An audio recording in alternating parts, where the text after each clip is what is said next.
Christopher Cho. Yes, I have a PhD in cinema studies from the University of Melbourne, and I actually wrote my dissertation on Mikhail Haneke's cinema, and especially the question of his use of different media, intermediality in Haneke's cinema. And obviously, there's a great deal of intermedial engagement and exchange in this film, especially between the videos within the film and the film image itself. And I want to start off with that and then get into some of the idea, especially as expressed in Matthias Frey's article, which was the reading for this week's screening, which is that there is something about, and Baudrillard brings this up, the engagement with other media, electronic media especially, like video and like television, and the idea of narcissism. And I want to problematize that a lot, because I do think that that has to kind of be reconfigured substantially, as you mentioned, with regard to Benny's character himself, who doesn't exhibit any of the qualities of a sort of classical narcissist, vanity and self-obsession and things like that. But I wanted to start off by thanking NaMaNa and Parisa for inviting me here. It's a pleasure to be here and to talk about what is, I think, a very interesting film, and to try to get to as many of the responses that you've given me as possible. Both, I think some of them I'll address within the talk, and some we can leave for the question and answer after, especially the idea of the ethical dimension of the film, which I think in Haneke leaves intentionally ambiguous because he wants to provoke the kind of reactions that we've had here from you, which is very heartening to see. So let me get started. To begin with, the title of Benny's video is significant in that rather than focusing upon the character of Benny or his murder of the girl, it emphasizes the means through which the central crime is recorded and displayed and discovered and possibly inspired. Benny is consistently presented in the film as being emotionally and morally dissociated from the act of murder he has perpetrated. And so the video of the incident, as well as the subsequent videos Benny makes of himself and his parents, are not just the best, but perhaps the only testament to the murder, particularly given the apparent thoroughness of Benny's father's disposal of the girl's corpse. And I think it's significant, as people pointed out, that the girl is nameless in the film.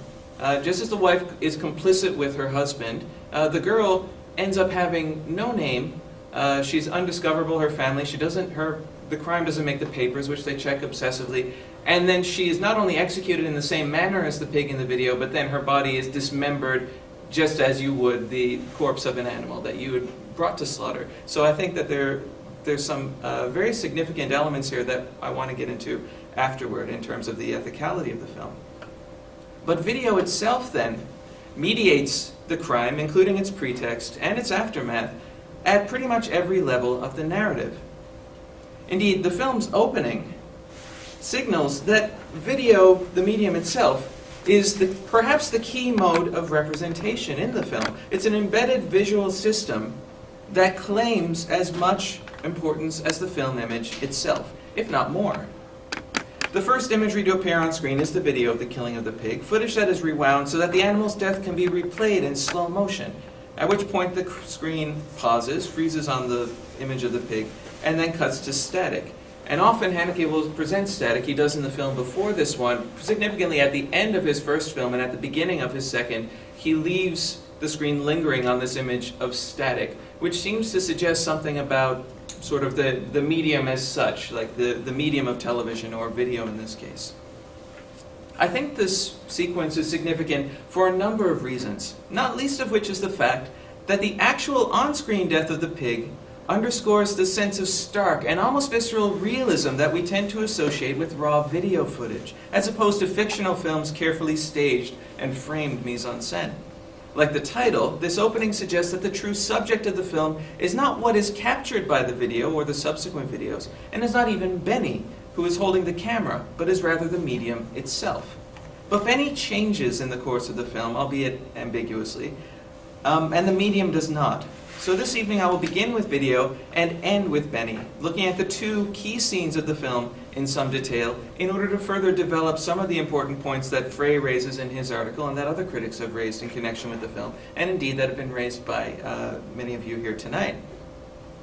Benny's video is, I think, one of Haneke's most difficult and consequently most misunderstood films, and I'm referring mainly to the critics' and scholars' responses here, and it is therefore one of his most interesting.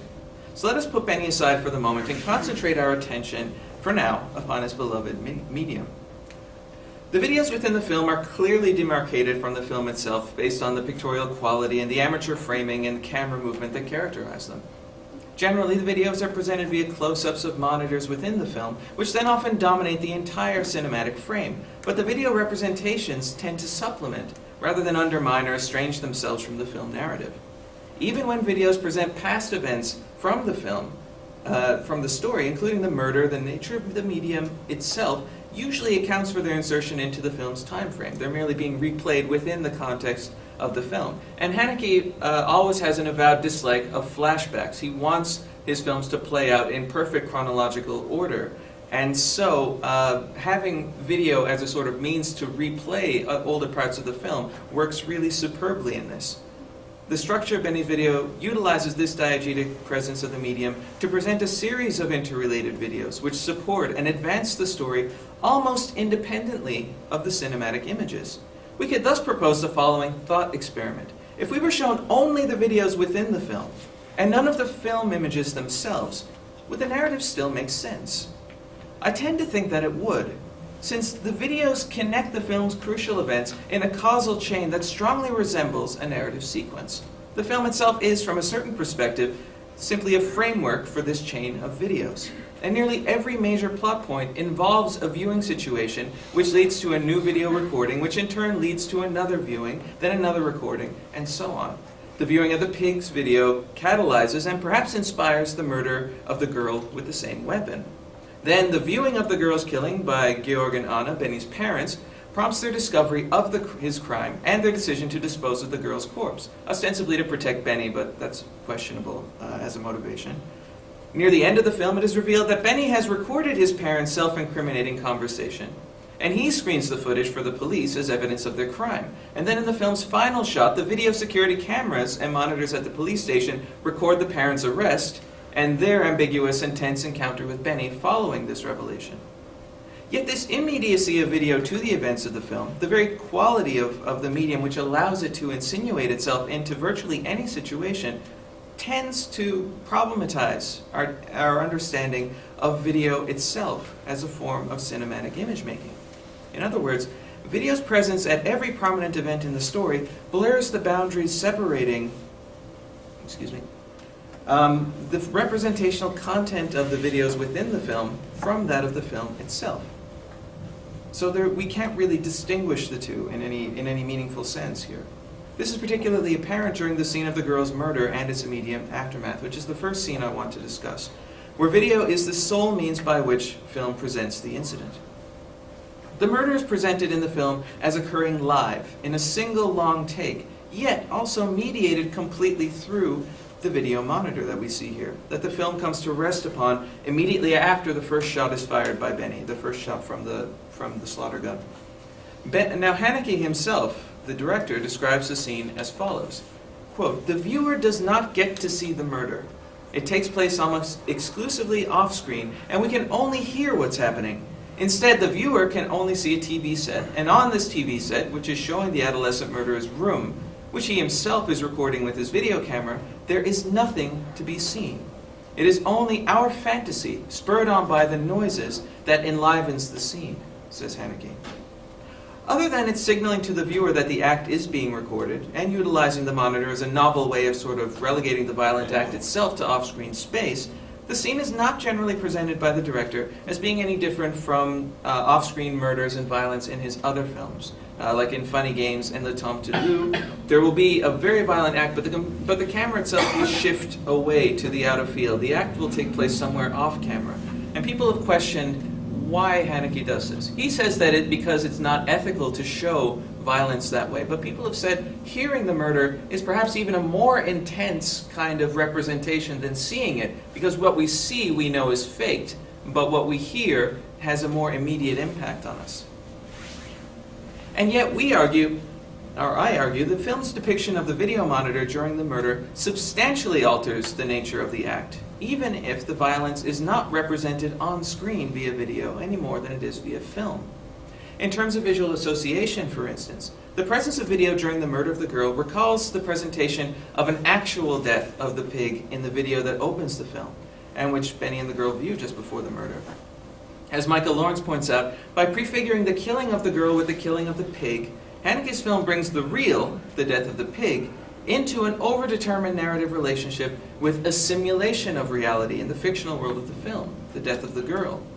The film is, in effect, co-opting the correlation video has obtained with media representation of actual violence and death, both internally in connection with the video of the pig, and more generally in television news footage of war zones, acts of terrorism, rioting, and natural disasters, and other such events, some of which are featured in news broadcasts that Benny watches with his parents throughout the film.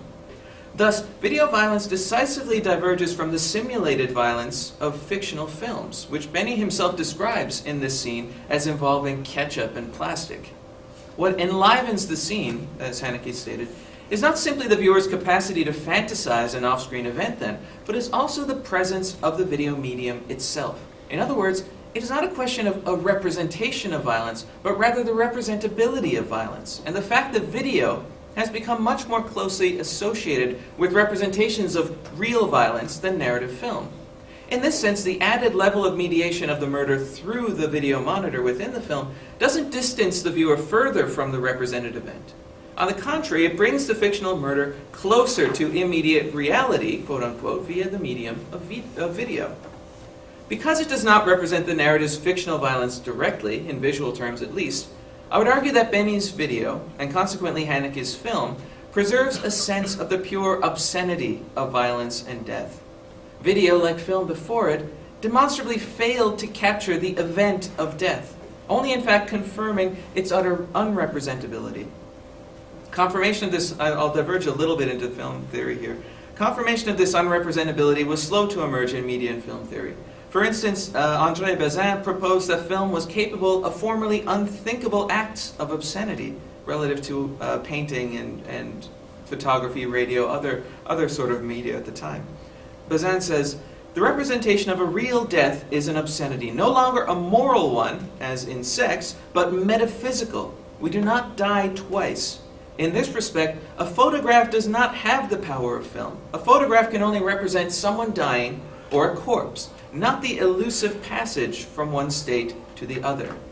Subsequently, however, it was demonstrated that this elusive passage of death itself eluded even a recording that extracted 24 poses per second from a dying body. And people were kind of obsessed with this question, where to locate death on film, or in video in this case. Vivian Sobchak notes this fact with respect to experiments in filming death that culminated in, quote, always disappointing post hoc attempts to find and see the exact moment of death in nonfiction films through a close inspection of every frame recording the event. Such spatial and temporal dissection echoes several of Zeno's paradoxes that, in dissecting space and movement into their component objective parts, undo the experiments and achievements of both. And this dissection undoes what was merely the illusion of the representation of death, to leave us with the continuing mystery and unrepresentability of the actual fact of death. The opening of Benny's video echoes such an attempt to pinpoint the exact moment of death, as the killing of the pig is replayed in slow motion and paused directly after the shot from the bolt gun, as if Benny is attempting, as Robin Wood says, to locate the exact split second of death, a moment on the tape which represents not the still living animal or its corpse, but the event of death itself. This exercise appears to be as futile in video as it is in film. So the primary strength of Haneke's presentation of the murder in Benny's video is that by relegating the visual signifiers of violence and death to the outer field, this signifying structure adopts a position indicative of this very unrepresentability, this extra dimensionality of death itself, which is always in excess of the sensible and the representational field of a given situation. The medium of video, with its maximal relation to the present in temporal terms, and to representational realism in sort of spectatorial terms, provides us with a limit test for the extent to which violence may be represented. In other words, in and through its very unrepresentability. The visual field continually defers violence as obscenity to another site in Haneke's films, a site that's never reached. The existence of this site, though, is paradoxically affirmed more strongly in its mediated non-representation, as we have here, than it would be had it been pictured in the visual field. The associations that obtain between video and death in Haneke's film, then, utilize the medium not only as an index of realism in representation, but also in relation both to film and to actuality as an index of absolute non-representability. On-screen death is always already virtual, even if its referent is recorded reality. There is something about death that can never be captured. But Benny is trying to capture it, obviously, here. Benny's video then places its titular medium at the center of the film's plot, its thematic and theoretical approach to the question of violence and representation, and its very sensible field. It's not difficult, therefore, to consider Benny as a secondary agent of the film's central act of violence. As Maximilian Lecain puts it, another Haneke scholar, the video apparatus steals the act from Benny, so to speak. The enigmatic and ambiguous agency and subjectivity of Benny, as presented within the film, tends to point toward a relatively simplistic interpretation of the character. He's just doing what he's seen. He's just acting out what he's seen on the video of the pig, on the films he watches, on the news, and so on. And it tends to kind of pave over the complexity of his unique position vis-a-vis both the video apparatus within the film and the film itself. So I want to shift now to the questions of what part Benny plays in the film's representation of violence, and to what extent is he responsible for this act of violence? Is he just kind of an automaton acting out what he's seen represented in the media, in other words? A great number of critical responses to and interpretations of Benny's video attribute the protagonist's act of murder to the effects of these videos that he watches, and its virtualization of death. And they refer to an erosion of Benny's reality principle, and many of you have mentioned it tonight, that results from his obvious overexposure to media violence. So Matthias Frey's interpretation in the article attached is that Benny is unable to distinguish between the actual and the virtual, or the real and the mediated. And this echoes a number of similar comments in other critical reviews of the film. To cite just a few examples, Bridget Puker states that Benny cannot distinguish between simulations and the real. Robin Wood posits that the constant environment of violence in sound and image has blurred any distinction between the real and the fabricated. D.I. Grossvogel notes that Benny acts as if the image were both the only reality and its exculpation, and so on and so on. This is a recurring theme. The main weakness of this theory of correlation between violent media and violent behavior, however, is that it considers identification as its primary agency, and especially identification with aggressive or violent characters, and the confusion of representation and reality, and puts both of these as manifestations of a single problem.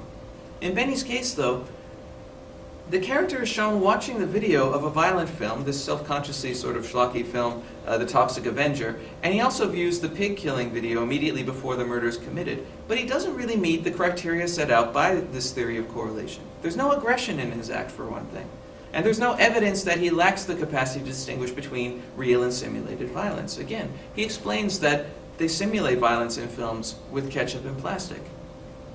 Even in the absence of such elements, however, there's nonetheless a deep connection between Benny's actions and the video apparatus that mediates his perception of reality.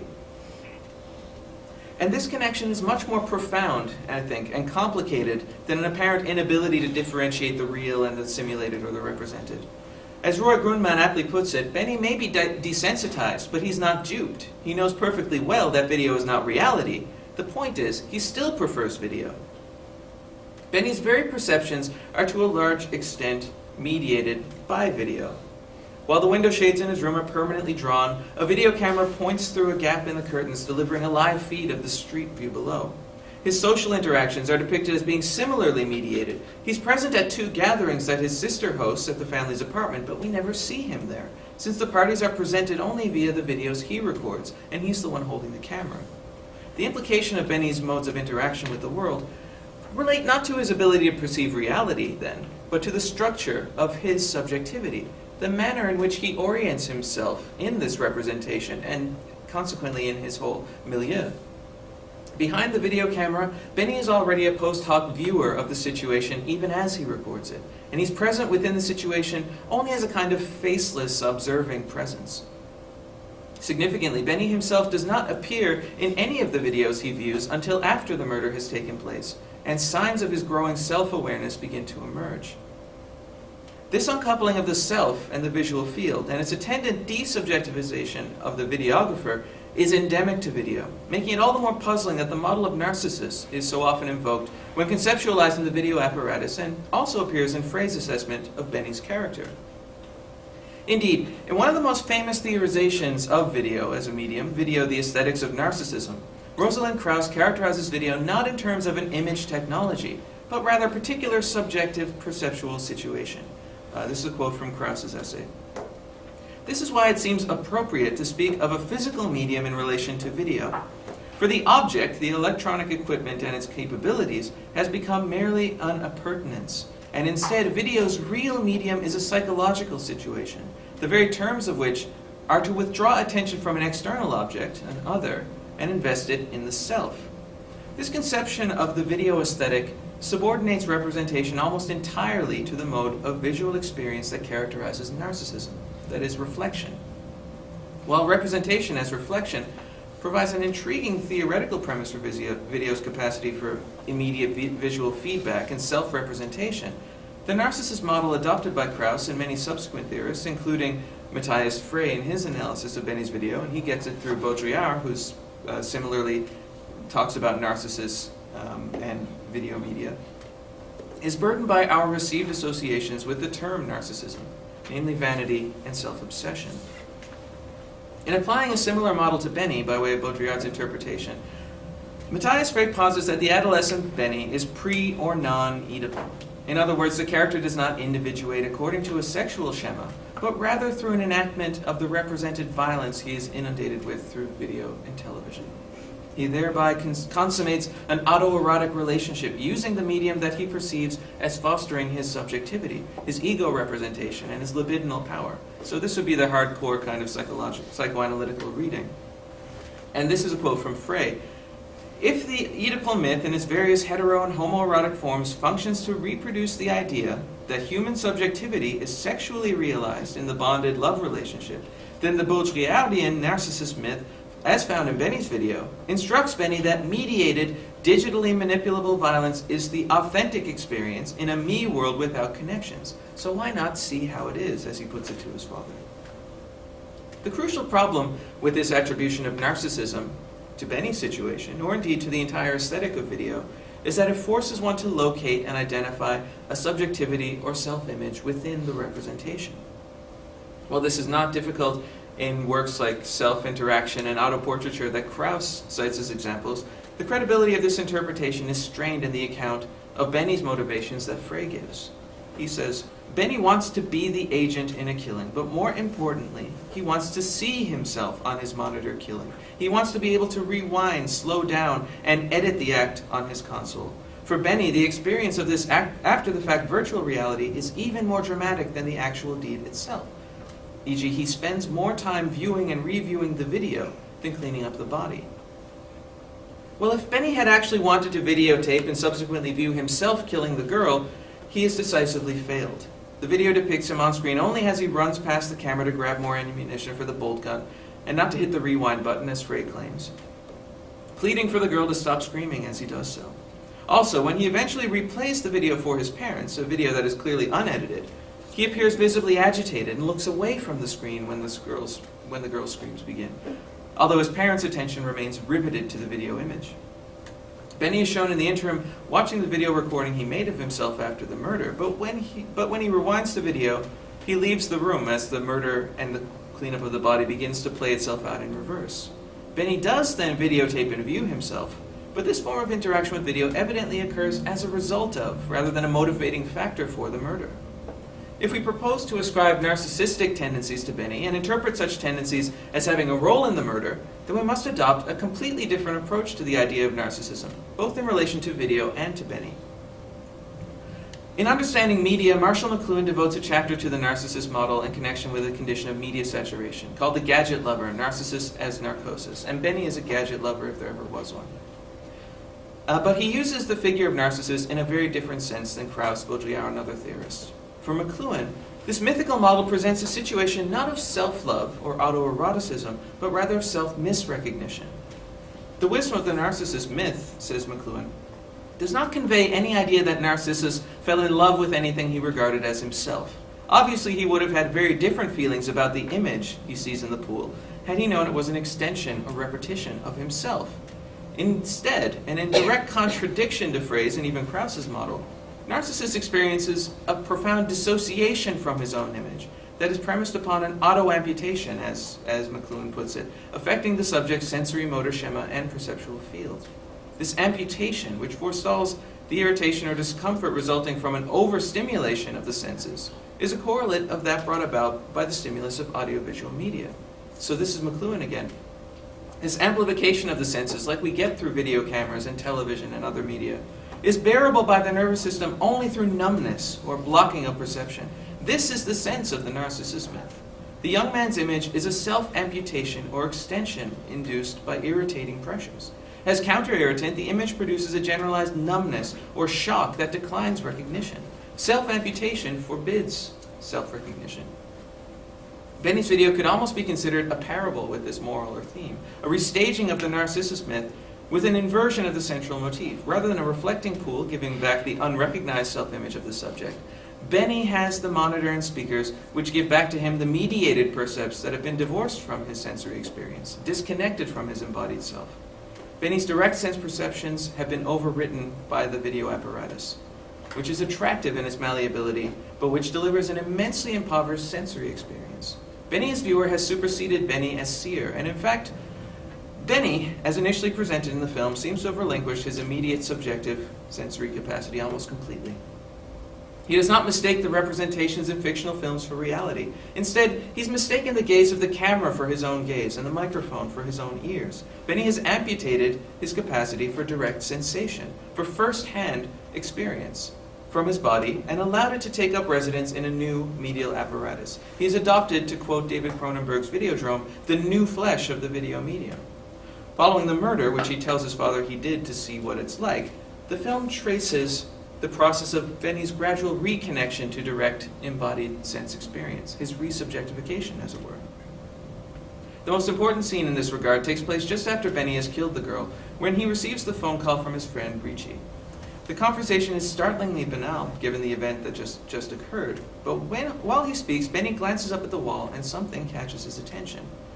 Haneke's camera reveals Benny's point of view, which is directed toward a collection of prints on the wall.